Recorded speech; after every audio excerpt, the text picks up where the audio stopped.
Hello everyone, I'm Alex Hampton, and today I prepared a speech on whether or not emotional support animals should be allowed on airplanes. It really depends on who you ask. There may be people out there who are taking major advantage of this law, but they really don't have the emotional instability they are saying they have. This makes it very difficult for airlines to decipher who needs an animal on the plane and who actually doesn't. I do agree some people do need an animal to help them throughout the flight, but there are also those who don't. Anyone can say that they have anxiety or other illnesses, but there are others who are clearly noticeable that they just have it for the fun of it. There is a specific example I want to bring up, and it would be a child with autism. A child may do very well aboard on a flight, but they may do even better with a small dog or animal to help keep them calm.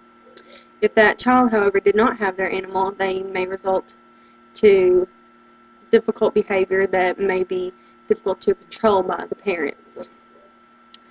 It isn't only people taking advantage of saying they have mental instability. There are some animals that really just should not be able to go on a plane. Recently, I had heard on the radio that a lady actually brought a peacock onto a plane. So some people are taking these emotional support animals all the way to exotic.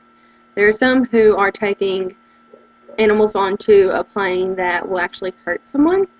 According to the Mercury News website published by the Washington Post, there was a man who was having to sit by a guy with a huge Labrador on his lap, and he was in the middle seat, and the guy was actually sitting by the window, and that dog actually attacked him, and it went on for about 30 minutes. So if someone has a large animal, they should have to pay for an extra ticket to have that emotional support animal a seat to their self. That way we can prevent this from occurring again. Not only that, but animals also have a distinct smell. If there's a plane of half of these people taking their emotional support animals, can you imagine what that plane would actually smell like? So it might even smell like a zoo. So it wouldn't be really fair to those who do not have those animals that they would have to deal with that smell. To be able to have an emotional support animal aboard on flight, they should have certain documentation. They should have a severe mental disorder that is determined by a psychologist, and that psychologist should have to sign off on it. Then they should have the veterinarian sign the document as well to ensure that the dog is up to date, dog or whatever animal really is up to date on their shots and is trained for that specific purpose. This could start to contain the animals allowed on the flights. It should be limited to certain types of species on a flight as well. Dogs, cats, bunnies, and small animals that are well trained should be allowed. However, those exotic animals should not.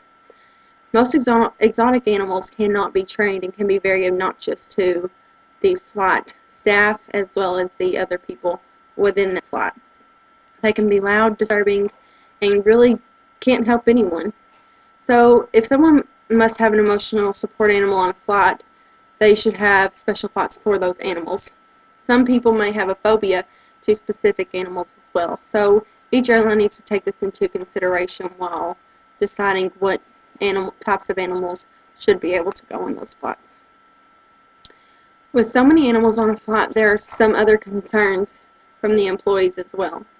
If those dogs are not trained or limited to a specific size, there may be huge dogs sitting in the aisle that block the whole aisle completely. Not only that, but say you have a cat or a dog or any animal really, they may be using the bathroom, and that smell you can't really just take out immediately. So the papers that should be supplied need to have that specific training and can ensure that these animals will be well behaved.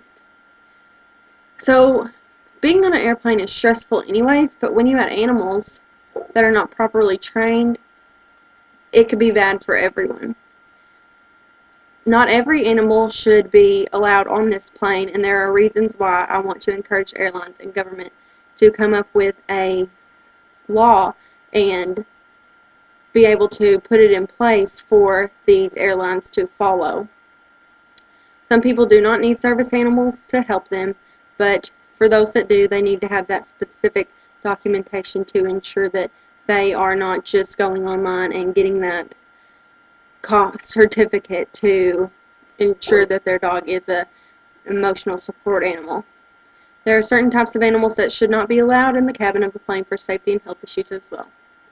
I use the Mercury News website as well as the Today website to assist my research on this speech, and I agree that the emotional support animals should be limited to specific types, and the airlines should be able to enforce this because it can help them in the long run.